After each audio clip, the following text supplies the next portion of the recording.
Hello, ladies and gentlemen, and welcome to our interview with Frank Vukovits. Frank is a principal evangelist at Fastpath Solutions, which is a leader in identity, audit, compliance, and security solutions for enterprise, mid-market, and small business corporations. Frank was a guest at our show a few years ago, and he has also been his company been partnered with global risk community for a long time. So, Frank, welcome to our risk management show podcast today.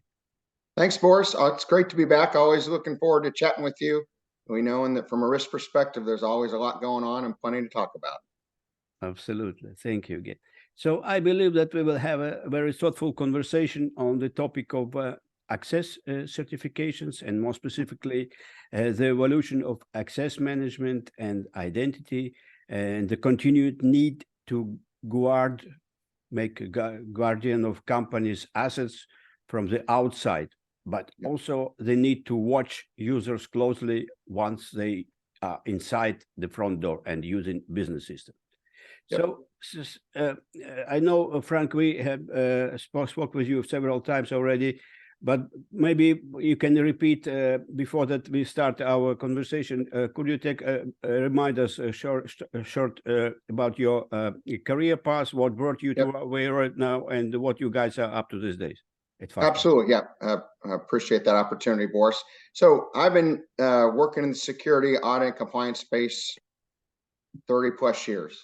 Started off as an IT auditor for a GTE, which eventually became Verizon. Did that for 12 plus years. Then I got into corporate IT, CIO type of work, implementing ERP or business software way back when, a product called Microsoft Exapta, which is now Microsoft Dynamics 365 Finance and Supply Chain.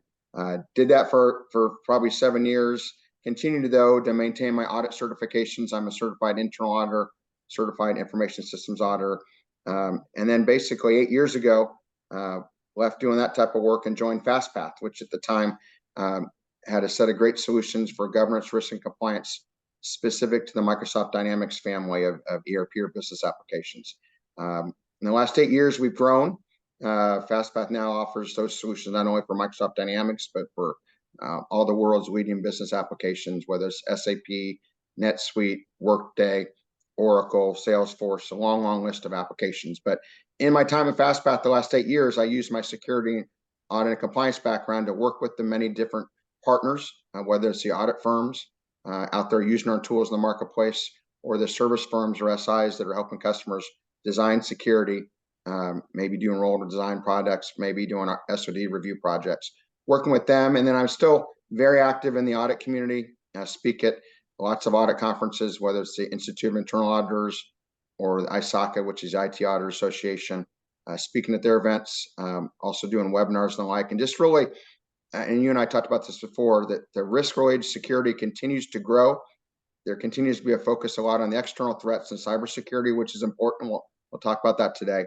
But your business applications, where your users, your employees are using your software, your ERP software, your accounting system, your CRM system, your HR system, whatever that critical business application might be, there's a lot of risk there too from an internal perspective. I think Association of Certified Fraud Examiners continues to release their annual report on occupational fraud, the Report the Nation's report, and it's still 60+% of fraud is internal. So very passionate about how we cover, and you and I talked before about the security donut. We're not going to go there again, but the inside, the middle of that donut, where there's those gaps related to security and fraud risk, and how we address those, and access certifications are a big part of that. So yeah, so that's a little bit about my background and my role professionally, a little bit what we've been doing at Fastpath lately too.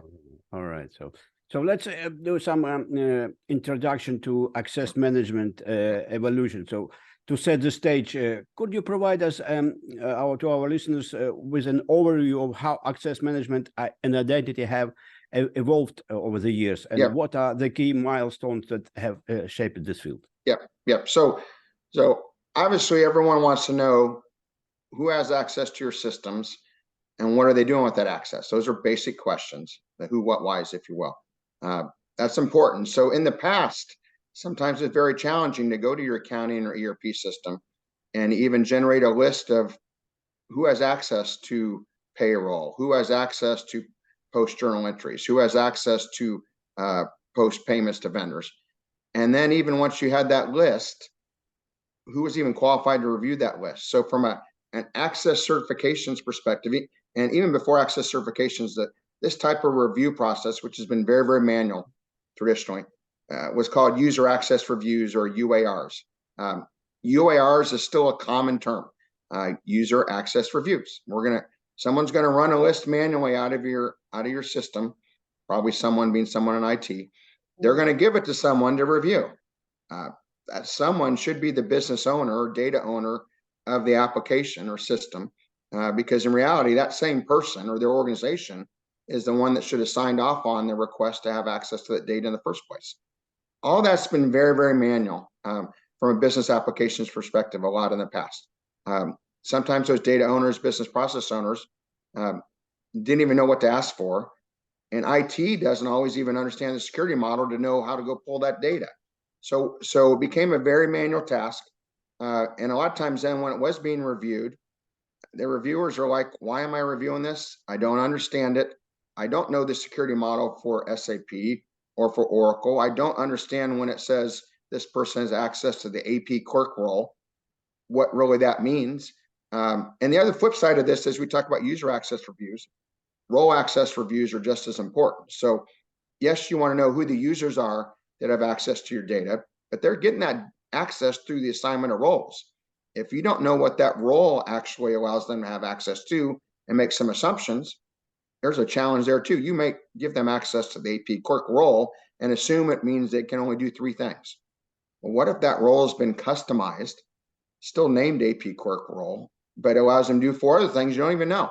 So all of this chatter, if you will, and this manual and lack of coordination in the user and role access space and being very manual has led to a lot of frustrations. And from an audit perspective, the auditor is going to come in and say, how often do you review who has access to your systems and what that access is? And that's where traditionally you would say, well, we do user access reviews. And then I go look at them and say, oh, geez, you got this list and this list.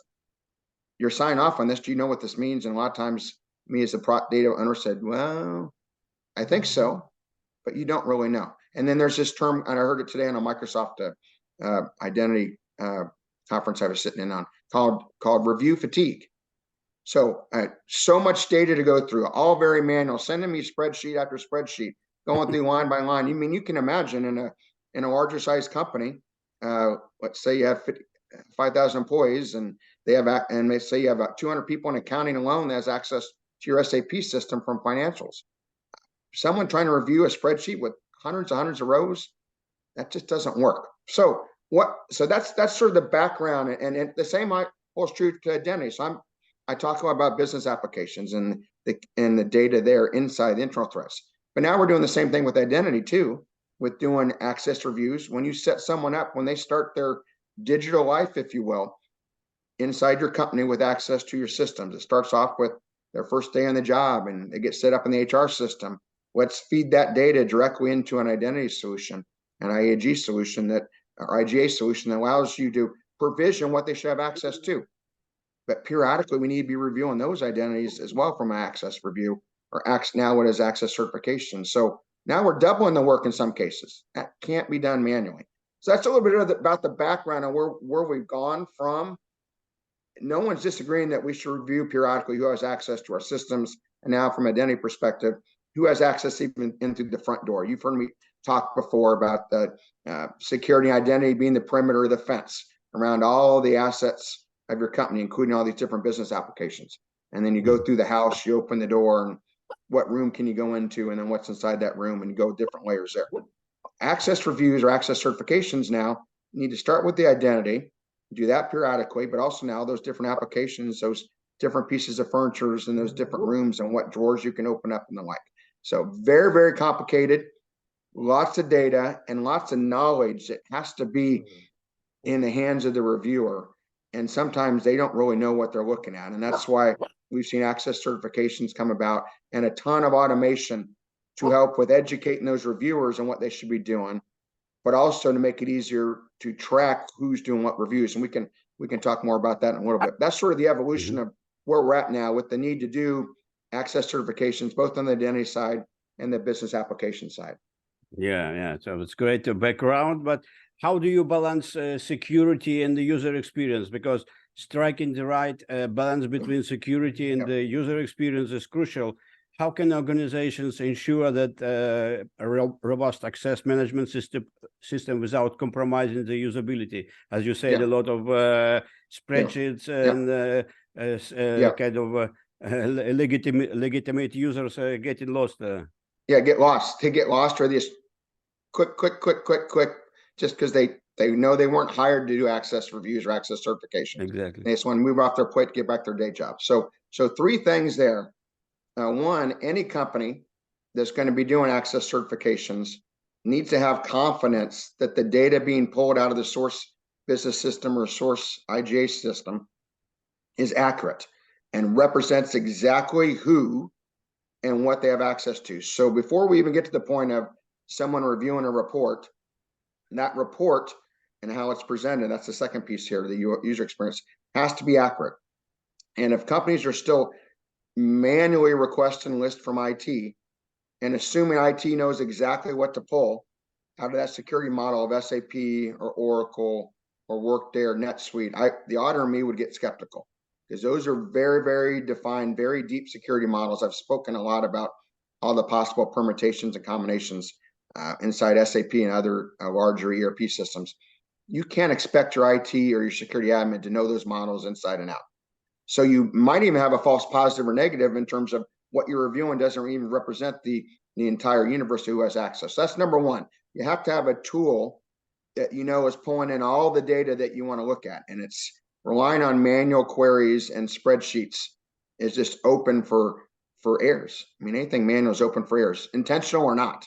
A lot of cases, just that unintentional. So that's number one. You have to have a tool that you know is pulling in all that security data. Two, though, when it's presented then in a format for review, that user experience or UI you're talking about, it's got to be easy to review. On the eyes, easy on the eyes, going line by line if you want, but also in a way that I can understand exactly what I'm reviewing. So if it just says Jane Doe has access to AP clerk role in SAP, if I don't explain have a little description what that AP clerk role can actually do, if I'm doing my job as a reviewer, I'm really thinking, well, what does that mean Jane can really do? What's inside that AP clerk role? We can't assume that reviewer has that knowledge of the security model either. So the second part from user experience is we have to surface the security data for access certifications, both at the user side, and let's not forget about roles, that has the right description or formatting that the user can read that line by line. So, oh, I know what that means. Yes, and answer the simple question, yes or no. And then the third thing that we need to do here this is all tied to automation, is have a way that these reviews can be scheduled and signed off on electronically and tracked very easily, because ultimately there's really two or three audiences we're trying to serve here. One is your internal control system. User access reviews, role access reviews, or now what we're calling access certifications, are a control. They're a detective control, but they're a control, so they're part of your internal control system. We need to have evidence of those reviews if we happen to get audited. And that means the sign off of the report documented that evidence the review took place. If that's done manually from a user experience perspective, that's not great either. If I have to look at a spreadsheet, type up an email, I've reviewed everything, it's all good, send that email to someone else. They keep a repository of all these emails. And then the auditors come and say, show me a list of your access certifications. And you have to pull up emails from 20 different reviewers. That's a very manual process. And so the third piece is, how do we manage all the reviews that are assigned out? And again, with access certifications, we need to have a tool that automates the management of that. So someone that ultimately owns that system, because let's say with your ERP system, it's owned by the CFO, but maybe he or she has 10 reviewers in his organization, someone for AP, someone for payroll, someone from AR, however you want to define, finance ops, what have you. Some at the higher levels, he or she should be able to go on and say, you know what, all our access certifications are due this quarter. I can see Jane Doe's got all hers done, but John Smith hasn't started yet. And he or she can then follow up, say, hey, you're behind. And let's build some automation to remind them about the reviews versus manually sending emails and trying to keep track of who's doing what. So the third piece is that is that management of the access certification schedule, or at Fastpath, we call them campaigns, which are the reviews, and then building all those campaigns and who's managing if they've been successfully completed or not, or executed. So those three things are critical with access certifications, both on the user and role side and the identity side. None of them can be accomplished if you're trying to do this manually. You have to have a tool, pulls in all the security data, surfaces in a way that's easier for the reviewer to review and understand what they're looking at, so they don't get review fatigue. And then the third piece is using automation to manage all those reviews so they can be completed in a timely manner. Awesome. So let's discuss a little bit about insider threats and continuous monitoring, because we often focus on external threats, but insiders are also a significant concern. So how companies effectively monitor user activities once they are inside the system, and what role does continuous monitoring play in preventing internal security issues? So I talked about your internal control system and access certifications, or UARs. Again, a lot of folks in the marketplace still call them UARs. In my mind, UARs are manual one-off exercises, but those are detective controls. But they're at least identifying inside your system who could do something. That's great. We need to know the who, and you know what they have access to do. But then there's the whole did do. What do they actually do with that access? And from a continuous monitoring perspective there, what tools are we using to review changes that they have made? And now we're moving on from just reviews of what they could do, but actually reviewing in our system for critical settings, parameters, configurations, tables, whatever data value you want to look at, transactions. Someone periodically reviewing those from a user by user perspective, from a continuous monitoring perspective. That's critical. It's great to know what they could do, but it's still, and this is still a common term. I think it's sort of funny. I think it's an alliteration when two words start with the same letter, but the did do. What did they do with this access?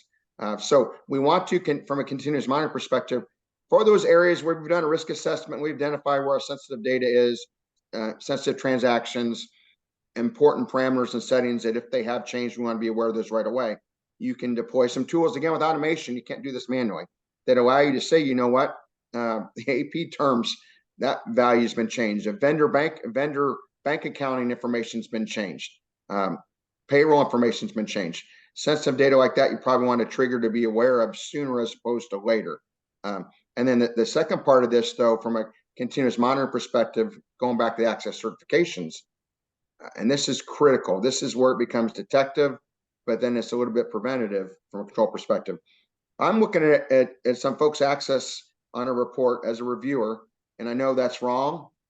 I could send that report back up the line and say, hey, someone needs to make a decision on this. This isn't appropriate access from my perspective as a reviewer. Or we could proactively turn that access off immediately once it's found, and then pass that back up to the owner of the system, to say, do you know this person has access to these 4 things? I don't think it looks right. Let them make a decision, yes or no. But in the meantime, between when you've passed that on to them, that access has been turned off. So now at least we take away that risk immediately.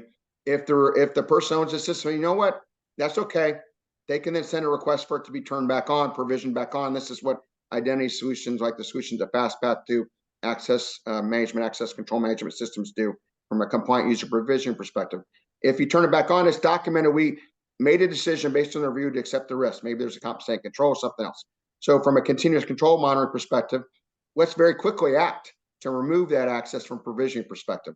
And then the third thing I would say, anytime with continuous control monitoring, it sounds great. People want to turn on all these different pieces of data to monitor.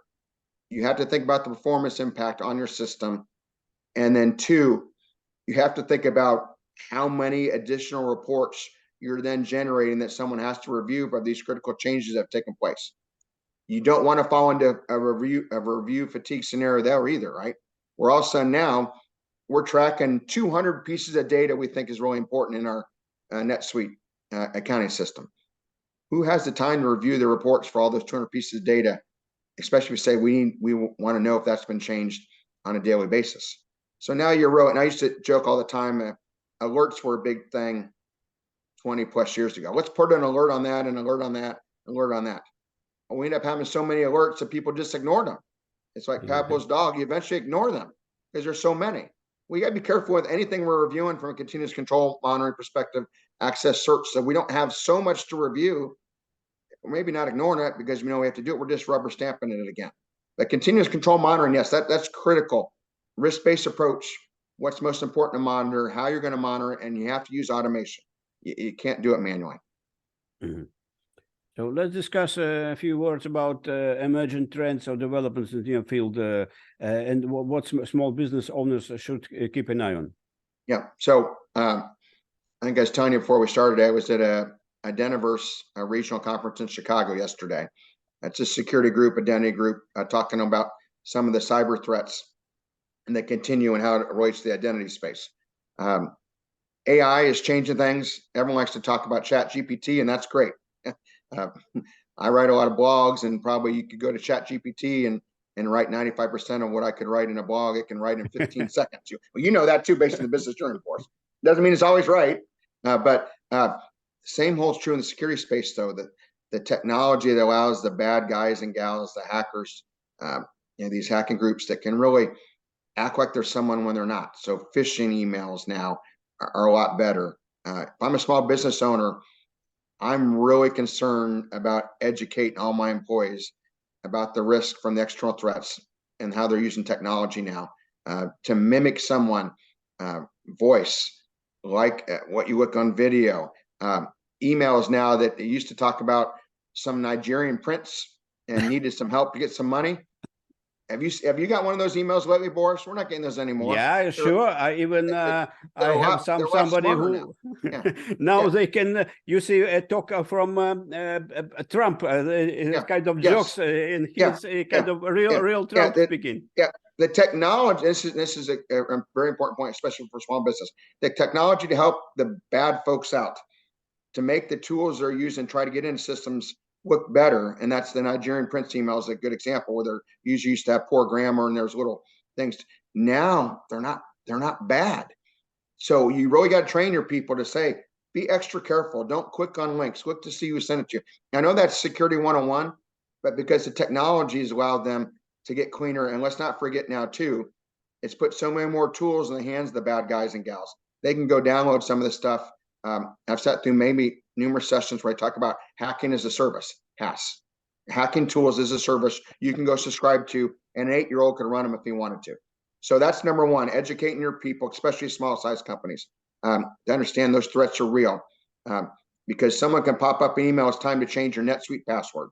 And that 10-person per shop, small business running NetSuite, they see that email and it looks legitimate. And they click on a link and it says, please enter your new old password, and here's your new. And they think they're doing the right thing. So that security awareness is more critical than ever because of AI and all the tools now that are more advanced. But the second thing I would tell you from a small size company when it comes to those external threats, don't assume just installing a piece of software that's sold by a vendor. It tells you, oh, this is gonna keep you compliant, or this is gonna keep all the threats out. Don't assume that it's all driven by software. And you've heard me talk about this before. My equation for compliance is people plus process plus technology. No software solution alone is going to make your company compliant. It's not going to protect your company from fraud. It's not going to lower your risk. It has to be combined with people, and those people are using that software solution, that technology, if you will, and it's integrated in your business processes. And I think especially for small size businesses that don't have big security budgets, it's very easy for security vendors to come in and sell you a solution, and you think you just install it and you walk away, set it and forget it. Not the case. There's always care and feeding of the technology tools, whether it's Fastpath or other tools out there, that you don't just install it and walk away. It's integrating your business processes. You train your employees, you review it occasionally to see if it's still meeting your needs. Risk-based approach, is it covering the right systems? And then the last thing I would say, small business wise, you're going to have some segregation or separation of duty conflicts, small size accounting team, small size. Just document that and accept the risk, but document you've talked about management and ownership about it, and so everyone's aware of it. And the last thing, and I hate to hear this, and I've talked about this with you before, again, going back to the internal threats, We all like to assume all our employees are good and they'll never do anything bad. But times change, something happens. We talked before in a previous episode about COVID, and people were doing things because they had access to the system. They knew it wasn't right, but they needed to put food on the table. Same thing holds true here now going forward. We need to have tools and strong internal controls in place to protect our employees, but also for that one rogue employee that decides to commit fraud. And don't again assume it's just a software solution that does that. It's that software solution, integrate your business processes, maybe have some compensating controls, and people all bought into that. That really provides you that security you need from external threats and internal threats. All right, fantastic. So if we summarize our interview for someone who is listening and would like to walk away with one or two major takeaways, what would it be? I think when it comes to access certifications, the old UARs, if you will, can't do it manually. It has to be automation. Automation. That's number one. And that would apply to any of these tools we've been talking about, but certainly with access certifications, you need an automated solution. And two, and we talked about this as well, and I've talked about this previous episodes, you eat an elephant one bite at a time. So especially for smaller size companies, what we're talking about today may seem like, oh my gosh, Frank, how do we do that? I only have 2 people in IT, I only have 3 people in accounting, and I know we run 10 different systems, and all those systems might be important. We can't do all this at once. We can't automate our UARs at once. Risk-based approach, figure out what's most important to the company, where your threats are, where most of your volume or your business is rolling through system-wise, and start there. And say, you know what, we're going to start with our accounting system. Maybe it's Oracle Cloud Fusion. And inside that, we're going to start with access certifications of this module or this module inside Oracle. And you gradually go down the list. You can't do it all at once. Does that mean you forget about the rest of the stuff? No, maybe you're doing some stuff manual with the other stuff. Maybe you're occasionally checking it every 6 months versus every quarter for the core financials. But it's still a risk-based approach. You can't do it all at once. Implementing these solutions is like eating an elephant, one bite at a time. Great. Thank you again, Frank. And that's all my questions. Perhaps if I forgot to ask you something that you think will benefit our audience, please go ahead. Yep. No, I think from a more broadly speaking perspective, ownership of controls, and your audience, I think the global risk community probably knows this, but is more important than ever. And we're all a part of it. Security. I've spoken a lot of sessions about spell out the word security. SEC-U-R-IT-Y. Security, you are it. Strong security, what we're talking about today, from identity to business applications, still starts with the you part and training the people and educating them. And let's not lose sight of, again, all these flashy silver balls that are out there are going to solve this. Security still starts with the employee. Lowering your risk of fraud, strong control still starts with employees, users understanding their role, understand what they should or should not do, and being trained and having the right tools and the right experience to do so. And let's not lose sight of that, because you're still strong internal controls, strong security still starts with employees, the you are it part. All right, fantastic. Thanks again, Frank, for your thoughtful interview, and I wish you a great success, and also with your company, Fastpath, to fulfill your growth potential. You will now grow into Europe and other countries, so I wish you a great success. Yeah, great. Appreciate it as always. Again, like I mentioned, I'll probably hope we see you over on the other side of the pond here in 2024. And Fastpath is doing great things with our identity solutions and our traditional access control management. So check us out at gofastpath.com, and happy holidays to everybody. Great seeing your smiley face, Boris, and we'll talk soon. Absolutely. Thank you.